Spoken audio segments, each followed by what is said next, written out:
It's harder to book meetings than ever. In this video, I'm gonna share 7 super simple tips which you can implement immediately. These tips work effectively in a down economy and amazing in an up economy. There's no experience or tech required. You simply need to execute and you will get results. Let's dive in. Tip number 1, get crystal clear on your ideal customer profile because the riches are in the niches. If you've ever heard your sales manager say to you, it's a numbers game or smile and dial, or what about the more hands you shake, the more money you make? Now mine did, and these sayings could not be further from the truth, especially when it's a tough economy. You have to become crystal clear on who your ideal customer is before you start prospecting, as not all prospects are created equal. Now, my very first day in outside sales, my boss told me to do the spray and pray method, which is go after anyone and everyone. He told me to knock as many doors as I could. Now, not knowing any better, I took off and went knocking on doors and then made hundreds of phone calls with 0 booked appointments, let alone any sales. After being completely disappointed and devastated by my own results, I eventually called up another rep from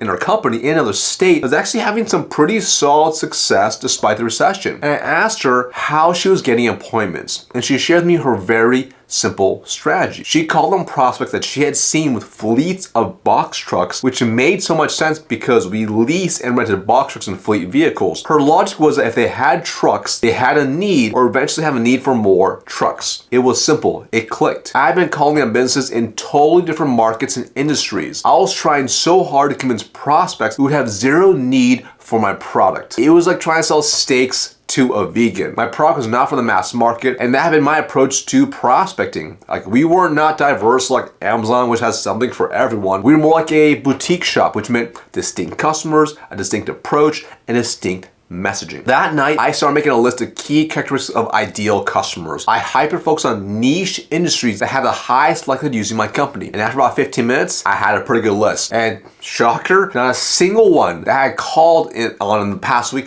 was remotely close to being my ideal customer. The next day, I did a search for companies that matched my new parameters. I started dialing. After about 4 hours, I had booked 4 appointments. It wasn't anything crazy, but that was 4 more appointments than I had ever booked. So I was ecstatic. But here's what's even more fascinating. The more targeted the niche list, the better the calls. It meant that I made fewer calls and booked more appointments. Fast forward 3 months, as I continued to refine my sales process and scripts, I shot up to number 1 and held the number 1 spot for the next 3 months. And 3 months later, I was then asked to take over completely different territory. It caused me to lose my pipeline and start off with 0 customers. I took what I learned and went to this new territory, hyper-focused on the right target market. As the saying goes, the riches are in the niches. Now, as you map out your target market or ICP, ideal customer profile, you want to think about what industry is your target market in? What are some key characteristics that make them ideal? Who are the typical decision makers? What is most important for them? What is your value proposition for them? How can you contact them? What are their desires and pain points? As you're refining your niche, here are some questions you might have. 1, what if I don't know what niche to go after? Keep it really simple. Do you have existing clients and customers? If so, what industries are they in? Start with those and expand up based on similar functions. 2, what if I don't have enough leads or opportunities in a specific niche? Now remember, even if you are super niche down, once you maximize opportunity in that niche, span out based on similar functions. Don't focus on not having enough leads. When I started out, I was in the smallest territory. Everyone else had 8 to 20 zip codes. I only had 4. I had to open my eyes up and shift my thinking to bring about success. Get creative. 3, I sold everyone. Shouldn't I target everyone? When you niche down, you can better connect with prospects. You can target niche by niche to maximize your conversion. For example, let's say you sell a payroll software. Technically, you can sell those to everyone who has a business.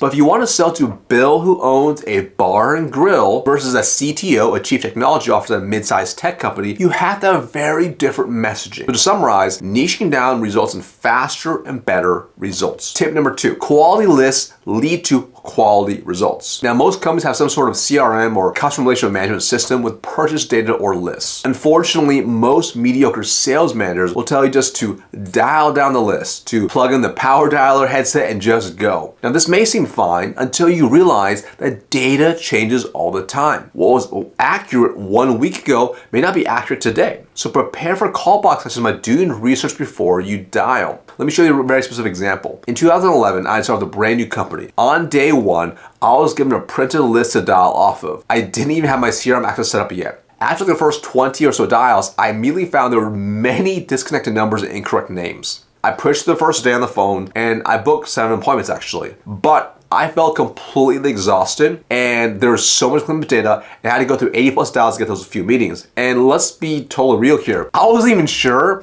if those 7 I booked were even gonna show up to the meetings, all right? Now, I knew this was a simple solve. So I asked my manager to give me the list in advance or let me build my own. I took half the next day and just did research. I looked at business types, decision-making info, social media, news article, press releases, whatever. And the result, I booked 7 appointments in half the time. Like before I actually started making calls, I made sure I had the right names of decision makers and some basic information. This ensured that I wasn't going to call a disconnected number and that my phone conversation would actually be more productive as now they were contextual. And if you're an AE who has an SDR or BDR team booking for you, I'll tell you right now, the AEs that consistently crush it also consistently book their own meetings as well. And if you are making calls off a general list without names or pertinent information, you are doing yourself a disservice by not taking the time to properly research and do the proper research. There are so many resources available today to get decision-making information. And if you can't find it, you can use my secret script and tip number 3 I'm gonna teach you to call the company and get the info you need. So the first thing you want to do is build your target market list by niching down, being very specific.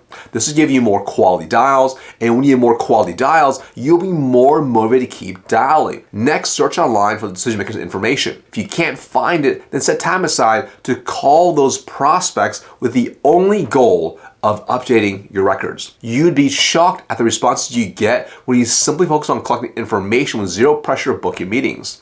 Then during your next call block, you can run through the list of quality dials and focus on booking qualified meetings. This one simple approach improved my results by 75% and required less time on the phone. As the saying goes, those who fail to prepare are preparing to fail. The key is consistency. I would actually block a few hours every Friday afternoon to do a little bit of research. It gave me an edge and helped me achieve results faster than anyone else. Build time into research beforehand and you'll see your results skyrocket on the phones. Tip number 3, how to fly through gatekeepers. Gatekeepers can be tough to get through. And here's the reality, if you're not able to get past a gatekeeper, then nothing matters. And the best ones protect the decision maker like no other and block you out. Early on, I learned the best way to get through gatekeepers to use it is a very simple, ethical persuasion principle that has been around for thousands of years. Like I used to get shut down nonstop by gatekeeper. They would send me a voicemail or give me an excuse like, oh, they're in a meeting, or find some other creative way to get me off the phone. That is until I made a very important discovery, and here's what I learned. One day I was sitting in the lobby about 15 minutes early for my next appointment. It was an in-person appointment. I sat within 8 feet of the receptionist who was receiving call after call after call. In those 15 minutes, she answered 10 plus calls, and I could hear each one, and yes, was casually eavesdropping. And they were salespeople just like me that sounded like me. Friendly, outgoing, chipper with a short pitch. And once she heard their friendly voice, I could see her get annoyed as she directed them straight to a voicemail. Then I observed 2 different calls. Both she immediately directed to the right department heads. I noticed that both callers did not even say who they were with, and their tone was very direct. Once the gatekeeper heard their tone, she immediately transferred without hesitation. It clicked. Those direct callers did not sound like a typical salesperson. They sound like an authority figure. Picture someone of authority. This could be a judge, a police officer, a prestigious doctor, or a CRO of a large organization. How do they speak? That's how these direct callers sounded. They commanded the conversation with the words they use, their tone, pace, inflection, and their presence. They spoke as if they already knew the person they were calling, and that got them through. So the question was this. If the gatekeeper believed that I was an authority figure, aka a person of power, that the decision maker knew me, would she send me to them with fewer or zero objections? I decided to test my hypothesis the next day. On every single call I made, I was direct, firm, and did not pitch. I acted as if they already knew me.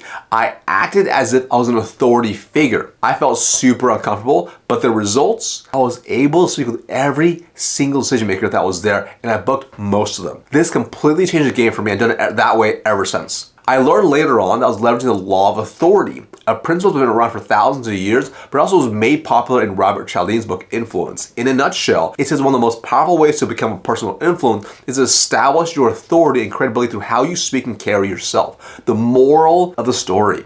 Don't act like a salesperson when speaking to the gatekeeper. A good gatekeeper can tell the difference between a customer and a salesperson, a prospective lead and a vendor by nothing more than the tone of their voice. If the gatekeeper suspects you are a salesperson, it's going to be tough to get through. Speaking with authority and knowing the decision maker's name, so remember, do your research, is super important. Being direct and firm and sounding more like a customer or prospective lead always converts at a higher level.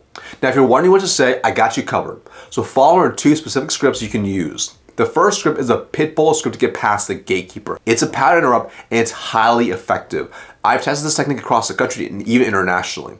The second is a secret script. It's much softer and can be used when you can't find the name of the gatekeeper in your research. The pitbull script. For the script, you want to be direct, firm, and have short answers. Less is more here. Now, this script is going to make most salespeople uncomfortable, but it is incredibly effective. So the first step is know the decision maker you're trying to reach. And I'll discuss more how to get that if you don't have that quite yet. So here is like a sample call. Salesperson, may I speak to John? Thanks. Note my firm, confident voice. I'm ending with this thanks, which creates a statement, not a question. You're not being angry or rude, just firm. The gatekeeper may now say, who can I say is calling? Salesperson, it's Marcus. Thanks. Notice here, I'm not saying my name is Marcus or this is Marcus. I'm assuming they know who I am, and when I say thanks, I'm ending the conversation. There's no need to give any further information, including the company you work for. Keep it very short and direct. This will force the gatekeeper to ask more questions. The reality is that at this point, they're unsure about who you are.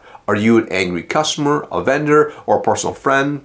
If you can do this verbatim, you will see you can bypass the majority of gatekeepers at this point. Now, some will ask you what company you're with, which is very, very normal. So the gatekeeper might say, what company are you with? Salesperson, Chan's Cybersecurity Services. Thanks. Again, give them very little information. They still don't transfer it. They might ask, gatekeeper, what's this regarding? Salesperson, in reference to a cybersecurity program set with XYZ company. Thanks. Again, because you're giving such little bits of information, it forces the gatekeeper to keep asking questions, which will make them uncomfortable. They will want to transfer you because they're afraid they might mess up an important call. What you want to avoid is trying to go this back and forth trying to sell the gatekeeper. Now, I know there'll be some of you who are watching right now thinking, well, I don't think this is going to work for me. But I'm telling you right now, this is highly effective. I've taught thousands of people this framework, and it's very powerful. It just takes practice, so give it a try, and remember that attitude and tonality are everything. Now, next is a secret script. And this script is very different from the pitbull script because it's very useful if you don't know who the decision maker is, or if you're not sure the data you have is correct, or if you can't find anything online. In this script, your tone is much softer. It's going to be very inquisitive. And you definitely don't want to sound like you're trying to sell. Your primary goal is to gather information, get the decision maker's name, and any other information they may offer up to you. If they transfer you, even better.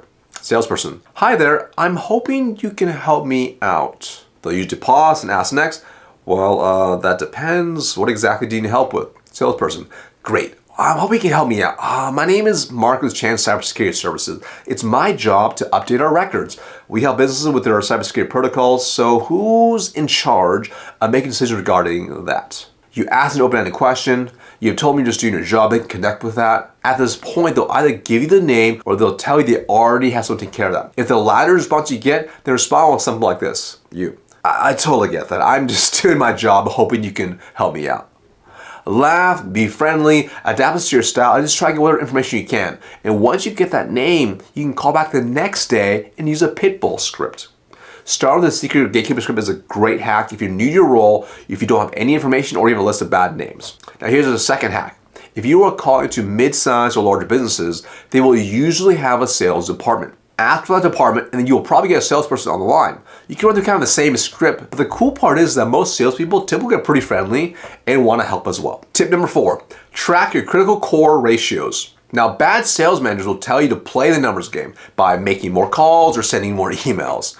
Now, it is true, you could just double the number of outbound calls and emails, and yes, theoretically, you might double your results. But who wants to work twice as many hours as needed? And the truth is, the top reps play the numbers game the right way, and they know what numbers and ratios to actually measure. So you want to start by understanding which key metrics are important for whichever outbound medium you're focusing your efforts on. This could be calls, emails, LinkedIn messages, whatever. Then you want to make the right adjustments based on facts. So let's use outbound calling as an example. Now, although there are tons of metrics you can definitely track, for the sake of simplicity, here are the ones we're going to focus on. Number one, weekly number of dials. This is the total number of cold initial outbound calls you make in a week. Number two, the gatekeeper bypass ratio. This is a percentage of dials that get sent to the decision maker. For instance, if you speak to 20 gatekeepers and you get sent to the decision maker one time, 20 divided by 1 equals 5% gatekeeper bypass ratio. Next, number of decision makers spoken to. This is the average number of decision makers you actually speak to and in turn have a chance to book. Number of appointments booked off decision makers. This is how many you booked. And then the appointment booking ratio. This is how many appointments you booked divided by the total number of decision makers you actually spoke to. For instance, if you spoke to 10 decision makers and you booked 4 divided by 10 equals a 40% appointment booking ratios. Now, out of all of these metrics, in my opinion, the two most important ratios that increase your booking efficiency are your gatekeeper bypass ratio and your appointment booking ratio. Meaning, the higher your gatekeeper bypass ratio and appointment booking ratio, the more efficient you are. If your ratios are low, it's signaling the exact areas you must improve to get better results. Because these are ratios, you can apply these same principles whether you are selling to the SMB or to the enterprise space. So let's use a really simple example with a gatekeeper bypass ratio and appointment booking ratio. So weekly number of dials. Let's say you make on average 125 outbound dials a week. Gatekeeper bypass ratio. Let's say out of the 125 dials, 10 gets sent to the decision maker. So your gatekeeper bypass ratio is 10 divided by 125, which equals 8%. For a number of decision makers spoken to, for simplicity's sake, let's just say 10 answer the phone. So the number of appointments booked off decision makers, you say you book 5 appointments out of the 10 you speak to. So your appointment booking ratio is simply 5 divided by 10 or 50%. Now the average manager will tell a rep that to go from 5 to 10 appointments, they simply need to increase from 125 dials to 250 dials. Now, it makes logical sense only if you want to double your working hours. You probably don't. Top reps want to work smarter and not more hours, so they now start hacking their sales process, leveraging the two ratios. So let's start and reverse the number we've discussed so far, the appointment booking ratio. If you're booking 5 out of 10 appointments, making your appointment booking ratio 50%, how can you improve in how you run the initial call? Can you improve what you say, what you ask, your tonality, your pace, your inflection, how you overcome objections, etc. When you start thinking this way and you start making the right changes, that 50% can easily shift to 60 to 90%, meaning you are now booking 6 to 9 appointments without making more calls. And for the majority of industries out there, if your appointment booking ratio is less than 70 to 80%, chances are pretty high you need to improve this ratio. Now let's talk about the gatekeeper bypass ratio. If you're averaging 10 calls getting sent to the decision maker out of 125 calls you make, which is an 8% gatekeeper bypass ratio, how can you improve this number? Can you improve your targeting, the ICP, role, industry, account size, etc.? What you say, how you say it, timing, prep, the data you have, the time you call, the days you call, etc. What if you can improve from 8% to 12 or 13%? This leaves a 15 to 16 decision makers you get to speak with. So even with a 50% booking ratio, now you're at 7 to 8 appointments booked. And if you improve your appointment booking ratio to 69%, in addition to that, now you're booking 9 to 14 appointments. If your current gatekeeper bypass ratio is less than 10%, chances are pretty high that you probably need to improve this as well. So you want to work smarter and not harder. These two core ratios are powerful when it comes to improving your result. When you get clarity on these ratios, you start working to improve them, you'll find out what it means to actually work smarter, not harder. Talk to top and you'll discover that they actually make significantly fewer cold outbound calls than anybody else, yet they close more than everyone else. Tip number 5, crafting conversion conversations. Have you ever answered a phone call from a telemarketer? Once you answer, they go into a second pitch about what a great product they have. Most of them are given a lengthy sales pitch to begin with, and then are told it's a numbers game. So every day they play the high game, trying to get through gatekeepers, low response to emails, low connect rates to decision makers, and they just assume that's how it's supposed to be done. Now, I was a brand new sales manager benchmarking the team in San Jose, California. I was in the bullpen with 2 of the other reps, Jorge and Carlos. Both are pretty new, but pretty decent reps. Still, I could see them struggling on the phones. And I asked them if they're open to some coaching because at this point, they've been calling for a while and hadn't made a single appointment. And they agreed. So I started diving deep into their challenges and how frustrating and demoralizing it was to keep having gatekeepers shut them down. And if they're able to get through, the decision maker always seemed to be in a meeting, or they felt frustrated that when they did get hold of the decision maker, they would still get shut down. Law of averages, which states that if you do something long enough, a ratio will begin to appear. They eventually book some appointments, even close some deals. But they would hate their job in the process, and they already felt like quitting.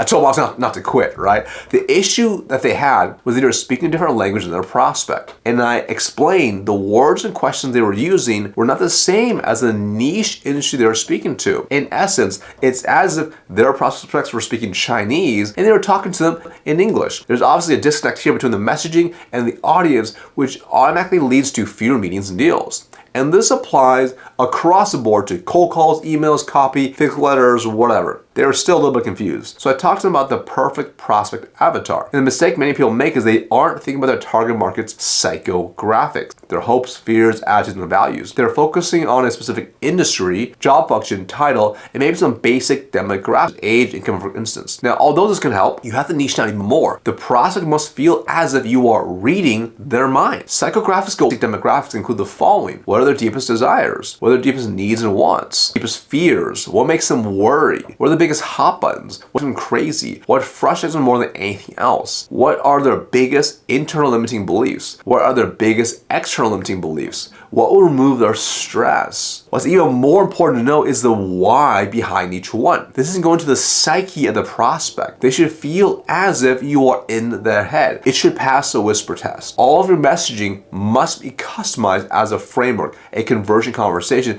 to fit the perfect prospect avatar. Now, Jorge Carlson and I wrote a whiteboard. We took the corporate laminate phone script, completely rewrote it to a very simple, short framework that had the components built in. We cut the scripting down from over 60 seconds to about 20, 25 seconds, maybe even shorter than that. We built out a hyper-targeted niche list of prospects, just step one. I could tell they were kind of on the fence on this. Smile just said, trust me. They started dialing. Within 2 to 3 hours, they had each booked 8 appointments. They were fired up. It'd take them at least a week or more to book that many. They also said the decision makers were more open to talking with them, and the conversations were deeper and better than ever. And I explained why. Now decision makers know they're talking to someone who's worth their time because they actually feel heard. It was clear to them it was some poorly trained rep calling them out of the blue who knew nothing about their business. They came off as an expert to their prospects. And this is so important. You want your prospects to believe that you are the expert. As a result of crafting simple, hyper-personalized conversion conversations, their booking ratios skyrocketed and they booked more quality leads than ever before. This applies to all types of messaging, including emails, direct messaging, and video messaging. Now, eventually, I became very good friends with these guys. Both their incomes continue to skyrocket every year. They hit President's Club every year. They got promoted multiple times, creating a better life for their families. The best part is anybody can do this. How do you learn the inner depths of what's going on in your perfect prospect's mind? It's easier than you might think. You go where they hang out, find forums, chat rooms, community groups. If you pay really close attention to the conversation, you will see questions and comments that'll tell you exactly what you want to know. I mean, shoot, check out reviews on a third-party review site for your competitors or your company. They will share everything you want to know and exactly what they like, hate, and more. Now, you might be thinking, that sounds like it would take some time. And you're right, it will take some time. But picture it as a one-time upfront investment that will pay dividends for the rest of your life. So what's next? How do you write messaging for your cold calls, emails, and direct messages? Here's the key. Keep it super simple and as short as possible. Remember, you are interrupting the prospect when you call. Their mind is focused on whatever task they are doing, and your call interrupts them. Complexity creates friction in mental processing, so the easier it is to understand, the higher it will convert. Imagine that each word that you write and will eventually say is going to cost you $100. Keep your costs as low as possible without sacrificing the quality of message. Then test and refine a ratio and response ratio as you desire. In a nutshell, if you'll create hyper-personal conversion conversation frameworks, you'll book more and close more. The key is to multiply your results. Tip number 6, constructing a custom system. In my first 2 months of attempting sales calls, I was at the very bottom of the sales team ranking. I mean, I was struggling. Around this time, my boss pulled me into his office at 4 p.m. on a Friday, and he threatened me with a PIP, a performance improvement plan. Now, I was more scared and lost than I ever had no idea what to do to improve my results. And the following week, I actually had my yearly physical. It was pretty normal, except my blood pressure, which had increased pretty significantly since the prior year. I wasn't all that surprised as I was super stressed. Now, my doctor recommended some changes in my diet and exercise. It was pretty much the opposite I've been doing. I was used to eating tons of carbs like pizza, pasta, rice, only lifting weights. I was a former competitive swimmer, so I was used to eating a lot every day, but I was eating like I was still competing and still in college. She told me to eat more fruits and vegetables, cut out sugar and salt, and do cardio 3 to 5 times a week along with weightlifting. But here's the thing, I was actually pretty excited to make all these changes. And I thought to myself, how did my doctor convince me to completely change my behavior with my eating and workout habits? How did she sell me or persuade me to be willingly open to changing behaviors that I've been doing for over a decade? Here's the thing, she didn't sell me at all. She barely talked. I talked the entire time. As I thought more about that visit, I realized she kept asking me more and more questions. I realized she knew my goal was to get healthy, so she asked me questions to cover all my problems, needs, and desires. Then she aligned a simple solution for all my problems, needs, and desires. And the thing was, even before she made a recommendation, I was already sold on making a change based on the 15 minutes of questions she asked. She knew the goal and worked backwards to get there. As a patient, I felt really good about it. A light bulb went off. I could apply the same concept to a sales process. I could reverse the sales process, begin with my prospects and goals in mind, and then ask questions to figure out their problems, needs, and desires. Then I could align my solution to what I uncovered. Now this made sense to me because I've been doing the opposite. I had started out barely asking any questions and trying to pitch 90% of the time. I was going to the appointments, asking a few questions,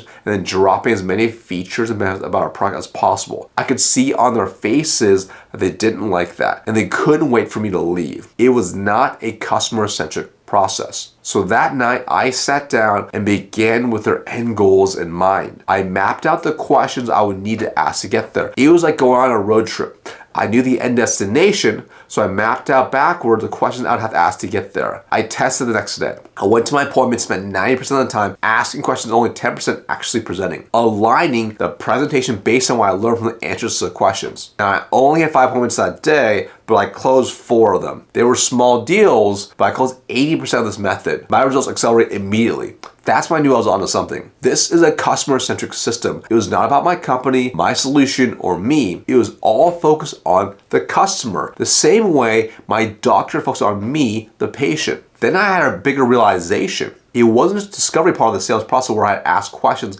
It all started with a mindset. Asking the right internal questions reframed my mind and impacted every single part of my sales process. Everything from prospecting to discovery to presenting the demo to closing to handling objections to account closing, even customer success. This is how true experts actually sell. The more trust and credibility they create through powerful, insightful questions, the more they position themselves as the expert. This ultimately led to more meetings, more closed deals, more commissions, and simply just feeling great about how they sell as they are now truly serving customer. So now in 2-3 hours, I was booking 8-10 new appointments and I finished the month at number 1, having 5 times the results of a second place person. I held the number 1 spot for 9 months in a row. I held that spot for 9 months in a row while earning 2 more promotions. All this was due to executing a refined customer-centric sales system and process. When you focus on the customer and ask more of the right questions for every single part of the sales process, your results will go up. The better you get at this, the more points you will get, the more deals you will close, the more you exceed your quote, and the more you will earn. I can't overstate this enough. It's not about making more calls. If you focus on refining every part of your sales process and asking better questions, you will be able to get better results with the same amount of effort. Now, at this point, you might be trying to figure out which questions to ask. Now, if you already in the past few steps I just mentioned, you've already done some of the heavy lifting. Now it's time to start working backward to figure out the question that leads to the answer you're already looking for. Now, you might be asking yourself, do I need experience to know what to ask? No, you don't. You just do need to do some research,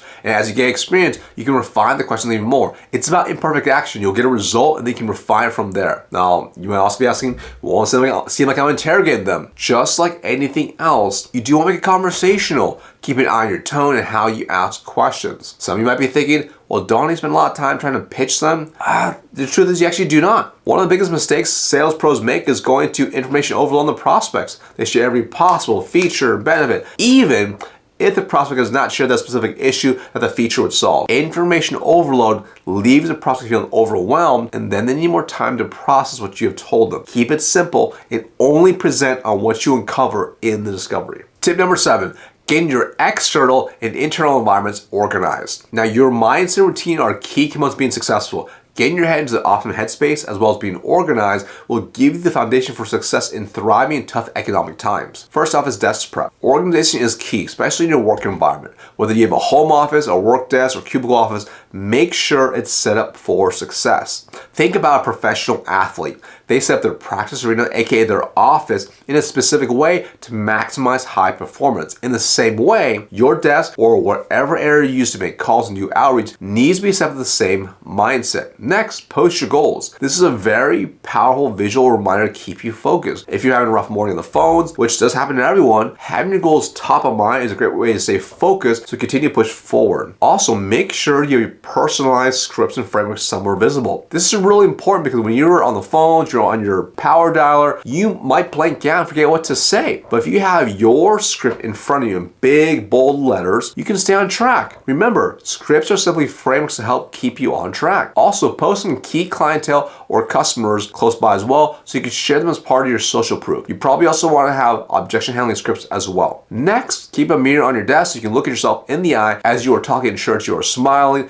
and sitting up with confidence. Next, you also want to make sure your CRM is open to a single list with your contact names and information. I mean, if you have two screens, even better because that's really beneficial because you can have your calendar open for easy access to book appointments. You just don't want to be fumbling around for open dates and time when you're on the phone. Fumbling around is distracting and could cause you to lose confidence on the phone. And remember, phone calls are all about confidence. Next, make sure your desk is clean and uncluttered. When your space is a mess, it's hard to be productive. Like, how do you truly feel if you have like junk or old coffee cups or food and snacks and post-its everywhere? Create a clean and organized environment that promotes success. Next is mental prep. Top tier athletes in any field always mentally prepare before the big event. The same goes for world-class presenters for a big presentation. They do this because it puts them in the right frame of mind and keeps them calm and focused. You need to do the same thing as well. What you don't want to do is just roll out of bed, go to your office or walk in your home office and start making calls. Warming up mentally is critical to your morning routine, but so is preparing for the specific tasks you'll be focusing on. So here are a few ideas to get you mentally prepared. If you happen to have a commute, take advantage of this time. This is a great time to go through some, whether it's affirmations to put yourself in a peak state,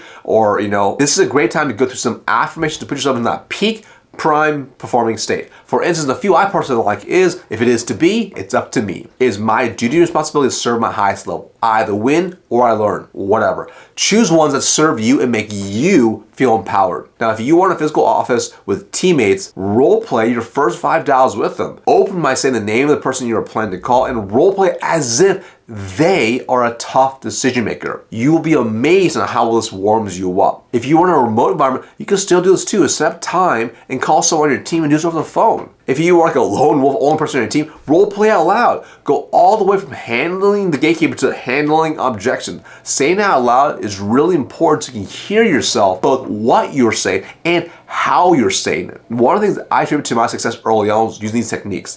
I had about a 45-minute commute to work each morning, and I use this time to verbally role play my toughest calls, expecting the worst. So when I got to the office, my brain had been warmed up and I had already mapped the neural pathways for my scripting. So when I got on the phone and made that first call, I had already said my framework dozens of times that morning. Next is calendar prep. You want to make sure you have properly prepared your calendar. If you find that for 1 hour phone prospecting, you book 1 discovery call and your goal is to secure 10 discovery calls per week, you need to be sure you block the appropriate amount of time. So in this example, 10 divided by 1 equals 10 hours. So when you look at your calendar, you need to make sure you have at least 10 hours available to be able to meet your goals. It's simple, but most people don't set themselves up for success and they wonder why they're missing their goals. Preparing all these 3 areas will actually put you in a winning position before you even pick up the phone. Some key takeaways from what we discussed so far today.